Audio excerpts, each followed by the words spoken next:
Shalom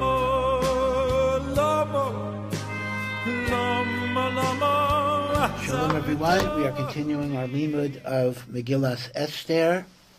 We are up to Perek Beis. Perek Aleph, we learnt that Memuchan, who was Haman, advised Achashverosh to either depose Vashti or kill Vashti, which is the way most sources learn, although the Megillah does not say beferish that Vashti was killed. And now we come to part 2, and that is the need to find a queen. Now it's very, very, very important to know that there was a considerable amount of time between the death of Vashti or the deposing of Vashti and looking for a queen.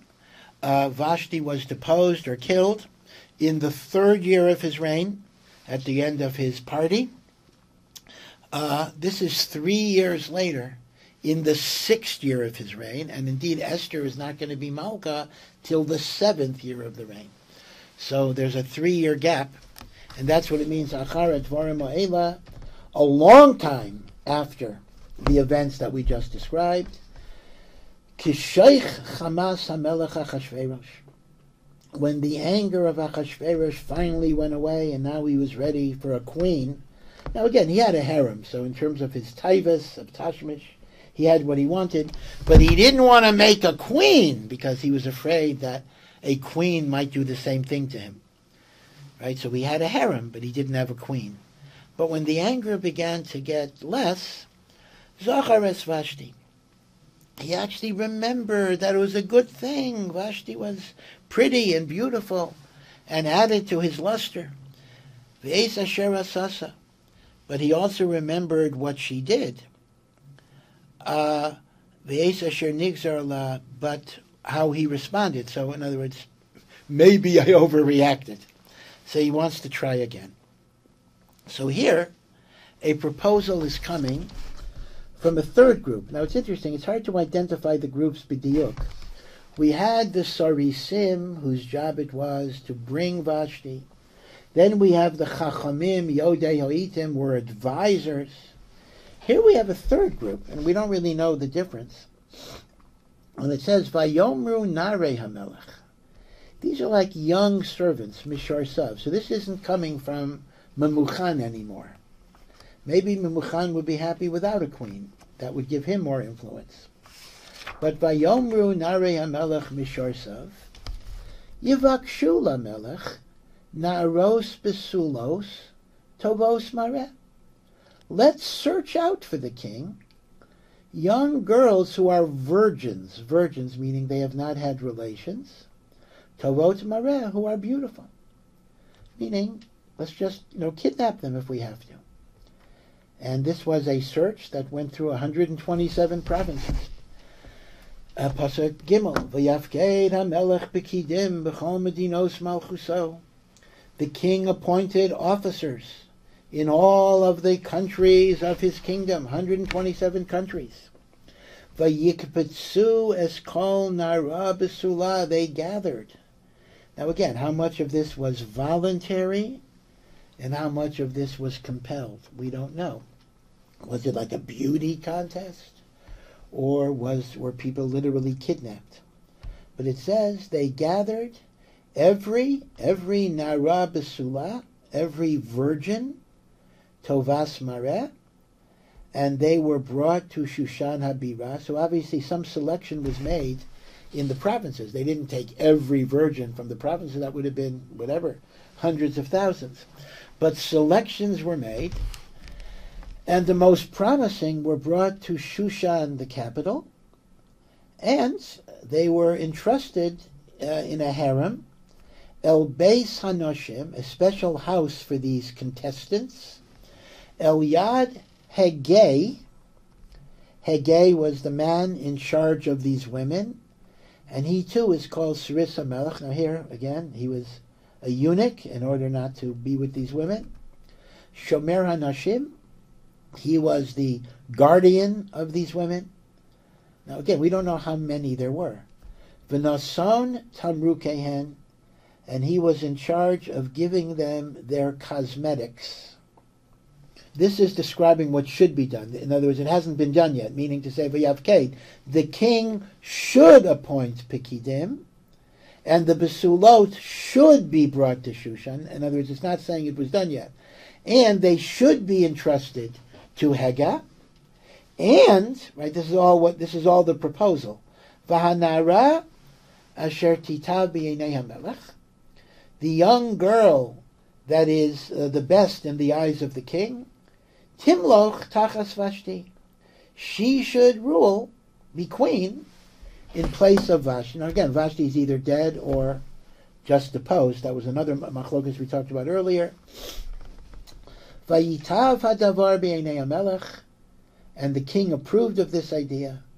Vayas came, and he set up the arrangement to find Besulot, Tovot Mareh, to bring to Shushan.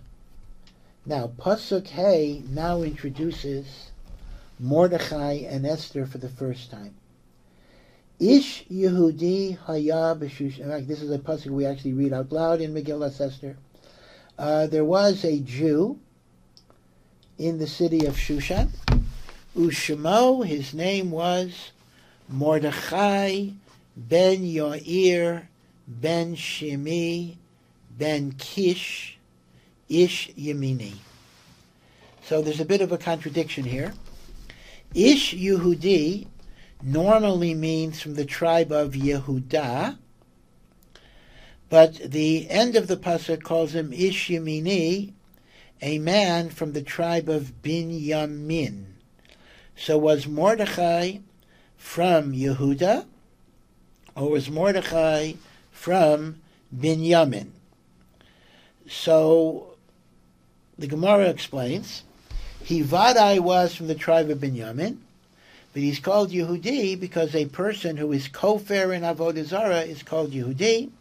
And also keep in mind that he's an exile from the Malchus of Yehuda, which is the Malchus of Yehuda and Binyamin, which had Yerushalayim and the Beis HaMikdash. So everybody is called a Yehudi who comes from Malchus Yehuda.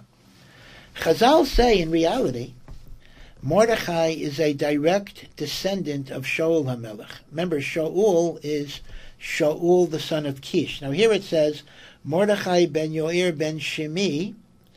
Now, it then skips all of the generations from Shimi through Shaul, and it says ben Kish, but in point of fact, Mordechai is from Shaul, and we're going to see that a very important yesod in Megillas Esther, that Mordechai orchestrating the downfall of Haman, who is from Amalek, is a tikkun for Shaul HaMelech, his ancestor, not killing Agag, the king of Amalek. And until Shmuel killed Agag, Agag impregnated a woman. And Haman came from that. So in effect, Mordechai is rectifying the pagam of Shaul. And maybe it doesn't mention Shaul because Shaul was the one who was nichshal, so it doesn't want to connect Mordechai to that which is nichshal because Mordechai would be misakin. So there was a man whose name was Mordechai. Now, how did Mordechai get to Persia? So this is important. The pasuk says, Asher Hagla. Now we read in Megillas Esther, this is actually read with the nigun of Eicha, because this is going back to the Churban Beis HaMikdash. Asher Hagla mi Yerushalayim. Mordechai was exiled from the city of Yerushalayim.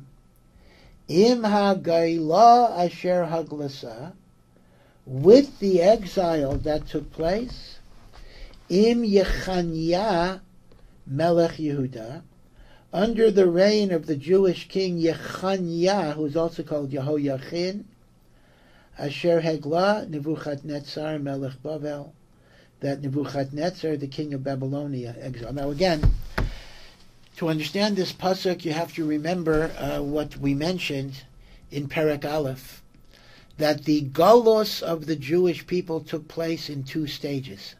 11 years before the Churban, the Talmidei Chachamim and the aristocracy were exiled to Bavel, along with King Yehoiachin, who is also called Yechaniah. And then 11 years later was the Chorban Beis HaMikdash, the Galus Sidkiyahu. Now remember, Achashverosh made his party 70 years from Galus Yehoiachin. So we are told that Mordechai was of the eminent aristocracy or Talmidei Chachamim who were exiled 11 years before the Churban. Now, initially he was exiled to Bavel. Eventually he got himself to Persia because he considered, Chazal actually say, he was advocating to get permission to rebuild the Beis HaMikdash. So he's there as a shtadlan.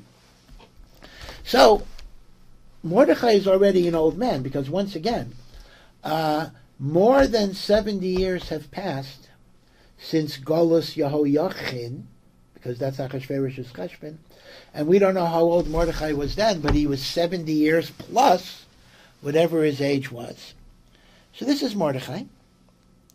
Now we introduce Esther. Vayehi omen es Hadassah. He was raising a girl whose name was Hadassah. So Esther's name, her birth name, was Hadassah. He, Esther, who later became known as Esther, Achashverosh actually called her Esther. Esther is either a lashon of concealment, because she concealed her identity, or Ishtar is the moon. She was as beautiful as the moon. And Esther is described as related to Mordechai. Now, everybody always says Esther was the niece. Now, I don't know why people say that. It says Beferish, Esther was Bas Dodo. She was the daughter of Mordechai's uncle, meaning Mordechai's father and Esther's father were brothers. That makes Esther his first cousin. So I don't know why the Welt always says Esther is a niece. Esther is a cousin. He raised her, ki ein la av v'em, because Esther had no parents.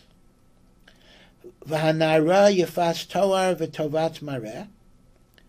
She was beautiful of form and appearance. Again, these are two different levels of beauty. One is the beauty of her form, and the other is the beauty of her complexion. Toar is form, and mareh is complexion. Ubemos avia v'ima, and when her father and mother died, now Chazal actually say Esther never had real parents. Her father died during the pregnancy, and the mother died in childbirth. So Esther never had a father and a mother. So Mordechai, and Mordechai must have had another wife, raised her from infancy. Lakacha Mordechai lo lebas. Mordechai took her for a daughter. So again, it's very important to differentiate in your mind between what the pasuk actually says and the well-known drashos of Chazal. The pasuk here says, Mordechai raised her like a daughter. So when I read the psukim, there is absolutely no intimation at all that Mordechai was her husband. Mordechai was her adopted father. However, Chazal have a drasha, and it's not clear what the makar is, that the word bas, daughter, should be read or understood as if it said bayit, she became his home, and that is Mordechai married her. Now, halachically, there's certainly no problem. You can marry your cousin. You can even marry your niece. Even like the mistake people make, they could get married. So keep in mind, therefore, the pasuk describes this as raising an orphaned child. Chazal say at some point it became a marriage. Now, we'll come back to this because there's a major problem. Pasuk Ches. Vayehi V'hishama devar hamelech v'daso.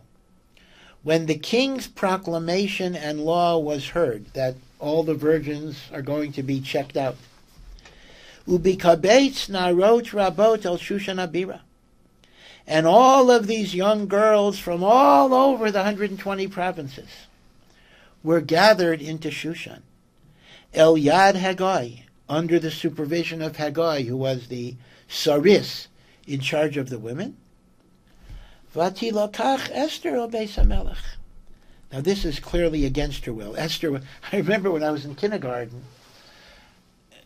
again in a modern Orthodox day school, they were portraying it as if this was a beauty contest that Esther was hoping to be chosen as queen. First of all, that's not Yitochen, Esther Tzadekes. And the pasuk itself says explicitly, Esther was forcibly taken to the house of the Melech and entrusted to Haggai. Right, Haggai is the Shomer HaNashim, the guardian of the women. Now, the big question is this: Achashverosh specifically is looking for a virgin. That means, by definition, a woman who never had sexual intercourse. He wanted a virgin. He wanted a basula. That's what the word basula means. So Bishlama, if I learn Pshuto Shel Mikra, that Esther was an unmarried girl who was simply being raised by Mordechai as a daughter. So Esther was a basula. When they heard that she was very pretty and she wasn't coming, so the guards chopped her and they took her. She was taken against her will. But if the pshat is Esther's a married woman, Esther's not a basula, why did they take her? It's very schwer.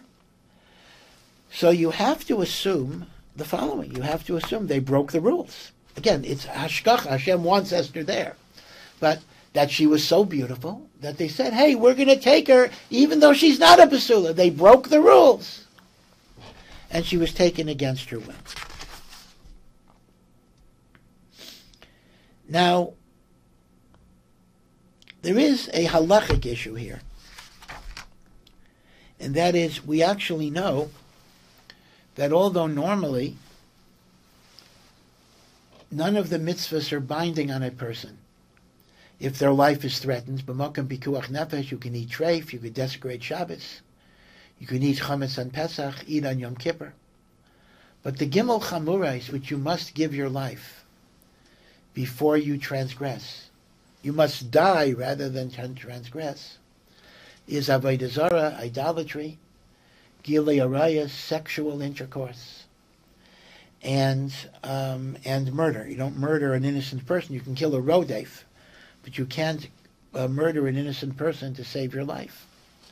Now, if Esther is being taken to be sexually abused by Achashverosh, because that's the test, then how can she allow herself to be taken, even if they're going to kill her if she doesn't go? Why isn't Esther Hamalka, she's not Malkia, but why isn't Esther or Hadassah mechuyevet to be Meiser Nefesh? Let her resist until death mamish. So this is a huge sugya. But B'kitzur, there are two terutzim, and again, how we paskin is a big shaila. One is that the din that you have to die before you have sexual relations is only going on a man who is considered to be the active partner. Since the woman is acted upon, she is passive, so b'chiyai gavna, there is no chiyuv of mesiras nefesh. That's one answer. The second answer is that the chiyuv of mesiras nefesh is only if the goyim are making you do it because they want you to violate the Torah. Achashverosh is only doing this out of taiva. He doesn't even know that Esther is Jewish. Now again, even though, see, Mordechai is known to be Jewish, that's not the question, but apparently the relationship of Esther to Mordechai was not known to the guards so much, so it's very, very clear they didn't know Esther was Jewish, even though they knew Mordechai was Jewish, so that's a bit of a kasha. But either way, the two terutzim are that Esther was passive, or Achashverosh is not mechaven to take her away from Yiddishkeit, but only for his own taiva. So, Esther has now been seized as a hostage, as a prisoner, and she's under the custody of Hegai, along with a lot of other women. And even in this harem, how many women were there? Who knows? Thousands, hundreds. Esther found great favor, special favor, in Hagai's eyes. Vatita Hanara B'einav. She was very good in his eyes. This is Hagai. Vatisa Chesed Lefanav. She found favor in front of him. And he gave her special things, although she didn't want them in particular. Vayavahel es tamrukeha. He brought her cosmetics. V'es minaiseha. Minaiseha means her portions. This refers to clothing. Lasesla. And he even gave her a special teva. V'es sheva hanaros haru'uyais lasesla mi beis hamelech. And he gave her 7 young women to be her ladies in waiting, to be her servants. Vayish, now, what is this? So apparently, Chazal actually say that Esther did not reveal that she was Jewish, but she didn't want to do malacha on Shabbos. But if she would do work other days of the week and not do it on Shabbos, they would figure out she was Jewish. So what she wanted was, she wanted a different servant for every day of the week. So if on Shabbos she's not doing anything, it's not going to cause any suspicion because they don't know what she does the rest of the week.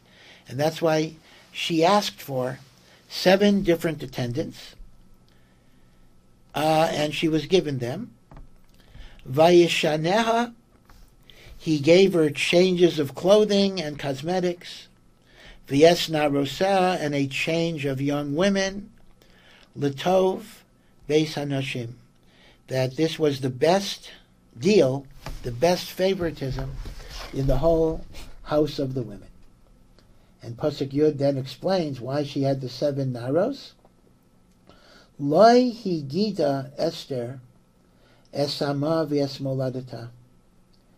Esther did not reveal her nation and her birth origin. Why? Ki Mordechai tziva alaha asher lo sagid. Mordechai commanded her not to reveal this information. Now here too, this immediately gives rise to a question. We understand why, as the story progresses, it was Bashert that she didn't reveal, because had she revealed that she was Jewish, Haman would never dare proclaim something against the Jewish people. So we understand why it had to be this way. But that's from Hashem's perspective.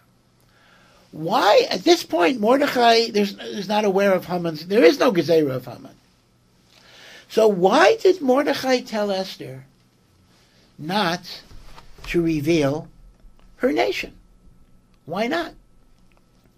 So Rashi explains that Mordechai wants to minimize the chances that Esther will be chosen as queen. Obviously, she doesn't want to be queen. She doesn't want to be with a guy. So Mordechai was chayshish that if Esther would be Megala her yichus, and that she is from the royal house of Shaul, that would make her an even more attractive candidate. And therefore, don't say anything, so they shouldn't be aware of the greatness in your background. Now, once again, min hashamayim, this is going to be crucial in the downfall of Haman, but that wasn't Mordechai's conscious cheshbon. Okay. Pasuk Yud Aleph, uvechol yom v'yom, every single day. So Achashverosh has not been with Esther yet. Esther is simply languishing in the harem under Haggai, waiting her turn. Every day, Mordechai would walk in front of the courtyard of the women's dormitory, Ladas es Shalom Esther, to see how Esther is doing, because Esther is essentially a prisoner. And what will be done to her? Meaning, has Achashverosh been with her yet? He was concerned whether she was his daughter, or whether she was his adopted daughter, or whether she was his wife. Mordechai wants to know. Mordechai also wants to give her chizuk, to understand this was a tragedy, to understand there must be a reason, there must be a hashgacha, there must be a gamzu l'tova. He wants to give her chizuk in a very, very difficult matzav. Now, Pasuk Yud Beis then describes the protocol after the Besulais were chosen and they were confined in the Beis HaNoshim al Yad Hegai. Ubahagia tor nara v'nara lavo l'melech Achashverosh. Eventually, each young woman had a turn, an appointment to come to Achashverosh. This actually means Tashmish Hamita, but only after Miketz Hayosla Kedas Hanoshim. After she followed the preparation, there was an extremely long preparatory period to kind of make a woman more attractive. Shnei Masar Chodesh. It's hard to believe. Women were groomed a whole year before Achashverosh tried them out. Forgive my language. Shnei Masar Chodesh. Kikain Yimla'u Yemei Mirukehen. This was the period of their cosmetics and their beautifying themselves. Shisha Chadashim B'Shemen Hamor. For 6 months their skin was treated with this aromatic oil. Shemen Hamor is like myrrh, M-Y-R-R-H. Again, it's an aromatic oil, a spice. And then Shisha Chadashim, another 6 months, they were literally marinated. Bavsamim with spices, Tamruke Nashim, other cosmetics. Ubazeh, and only after a year of treatment, Hanara Baal HaMelech, does the girl come to the king. So again, I don't have a clear picture. In other words, obviously, therefore, all of the girls didn't come to Shushan at the same time, meaning this was a process that occurred over a very long time, maybe several months, and each one had a year from that time till they would be with Achashverosh. Ubazeh. And with these treatments, Hanara Baal HaMelech, the young woman would come to the king for intercourse, and Eskol Asher Taimar Yinasen La Lavoima Mi Beis HaNashim Beis HaMelech, and whatever extra thing she'd want to bring from the Beis HaNashim to the Melech, she could bring. She could bring some extra perfume or flowers or jewelry. B'Erev Hiba, she came to the king in the evening. Again, this is very delicate language, but it actually means the king had relations with her. Uba Baiker Hishava. In the morning, she would leave the king. The king had his one-night stand. El Beis HaNashim Sheni. She was rotated into a second Beis HaNashim. The Beis HaNashim of Haggai was for the virgins who had not yet been with the king. If you had been with the king, you were rotated to a second Beis HaNashim, a harem of Shashkaz, Saris HaMelech, again the eunuch, Shomer HaPilagshim. So he was not Shomer HaNashim, he was the guardian of the concubines, the king's mistresses. And at this point, in other words, the girl couldn't go home, she was just rotated into the harem until the king decided who would be the queen. But those who didn't become queen still remained the pilakshim of the king. And such a woman is not allowed to even approach the king anymore. Ki'im chafetz bo hamelech, until the king desires her, v'nikra b'shem, and she is summoned by name. Right, so the king decided who he wanted to come to him. Now, what about Mordechai? What about Esther? Ubehagia Tor Esther Bas Avichayil. When it was the turn of Esther, and here her father's name is given, Avichayil, who was the uncle of Mordechai, right? That again, so Avichayil and Yoir, Mordechai's father, are brothers. Therefore, Mordechai and Esther are cousins.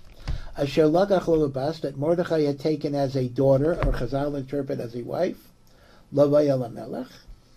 It finally was her turn. It must have been a very tragic night for her. And I explained why she didn't have to give her life, because either she was passive, or this was done out of taiva, not out of repudiation of the Torah. But Esther was hoping not to be chosen. Therefore, lo biksha davar. She didn't ask for anything. She didn't ask for an extra jewelry or perfume or flowers. She didn't want to be chosen. Ki im as asher yomer Haggai shvis hamelech shurei nashim. Haggai told her what she had to take, but she didn't ask for anything beyond that. And yet, vatihi Esther nosei schein v'einei kol roeha. And in spite of the fact that Esther was not trying to beautify herself at all, she found favor and grace in the eyes of all who beheld her. That everyone who looked at Esther saw beauty, saw grace, saw chen. Chazal say she reminded everybody of their nation. So an English person saw her, there was no England then, oh, she's British, French, Germany, India, whatever it was. Rav Yaakov Kamenetsky used to say, Mashiach will be like Esther. A Satmar will say, oh, I knew he was Satmar. A Lubavitch will say, I knew it was Lubavitch. A Litvisher would say, I knew it's a Misnage. Hungarian, Yeki. Tunisian, Taimani. Because Mashiach will be Kailel, the good of everything. Esther was Kaileles, the good of every nation. And what happened was, unfortunately, Esther won the beauty contest. Esther was the queen. And it emphasizes again with the verb, Vatilakach, she was seized forcibly to Melech HaChashverosh, El Beis Malchuso, B'chodesh Asiri, Hu Chodesh Teves, B'shnas Sheva L'Malchusai. Esther became queen the 10th month of the Jewish calendar, counting from Nisan, which is Teves, the 7th year of his reign. So note that Vashti was killed or deposed in year 3. We're now year 7, and that's because Esther came in year 6. She went through a year of cosmetic treatment, and she became queen in year 7, 4 years later. Now you'll notice too that the way the months of the year are referred to is actually very, very interesting. In the Torah, months don't have any names at all. They are only called first month, second month, counting from Nisan. So Teves would be called Chodesh Asiri. That's the old way of counting. But after the Babylonian exile, we picked up the names of Babylonia, Tishrei, Cheshvan, Kislev. So, since Megillas Esther is in Golus Bavel, just like a sign might say, when you're converting to the metric system, it'll say miles and then kilometers. So too, it uses the old way and the new way. That's why all months are given the old method of counting, which is Chodesh Asiri, and the new method of counting is Teves. In later books, it'll only use the new method, Chodesh Teves. Pasuk Yudzayin, V'yav Melech Esther Mikol Hashim. The king loved Esther above all other women. Vatisa Chen V'Chesed Lefanav, and she found favor and kindness in his eyes more than the virgins, even though according to Chazal she wasn't even a virgin. Vayosem Keser Malchus Bereisha. He put the crown of royalty on her head, V'yamlicheha Tachas Vashti. And he made her queen above Vashti. Again, this was not what Esther hoped. And then, in the 7th year of the reign, he made another party to celebrate the coronation of Esther Hamalka. V'yas HaMelech Mishte Gadol. The king made a great banquet, the Chol Sarav v'Avadav. So this was not open to the public, but to his officers and his servants. Eis Mishte Esther. This was a Mishte in honor of Esther. Now, V'hanacha Lamedino Sasa. Apparently he gave a tax amnesty in honor of this great event. He exempted people from paying their taxes. I don't know if it's a whole or a discount. Hanacha can mean a discount. Vayitein mases. And he gave gifts to people. Kiyada melech. In other words, he gave different gifts, made parties, gave tax breaks. Because he was so happy that he finally had a new queen. Again, he doesn't know. Esther is very mysterious. He doesn't know Esther's nation. Now, Pasuk Yutes then says, Ubi kabetz besulot shenit.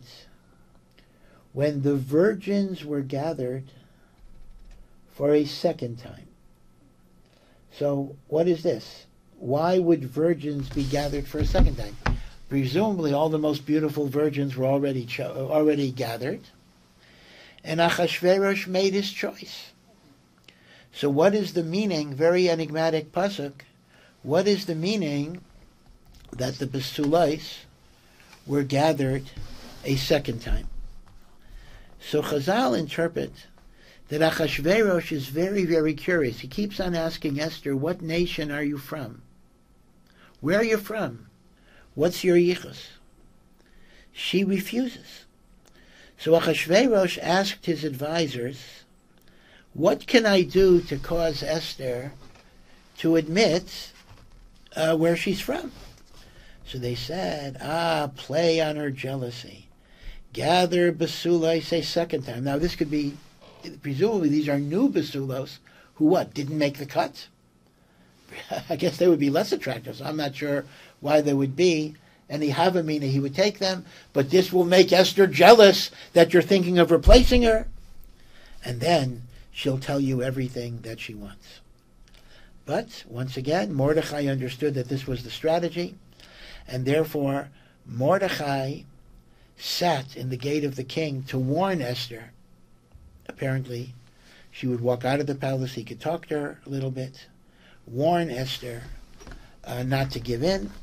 And Pasuk Chaf indeed says, in spite of the Besulos Shenis, Ein Esther Magedetz Moladata V'Yatama, she did not talk about her family and her nation.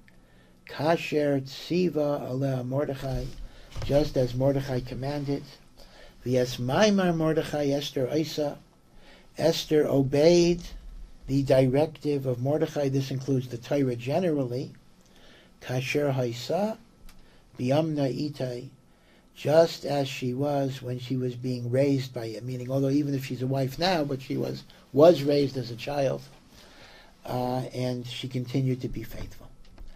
So, Perek Aleph is death of Vashti, Perek Beis is Esther as queen, and now we have a third piece to the puzzle, which involves Mordechai and not Esther, and the pasuk says, Vayamim Haim.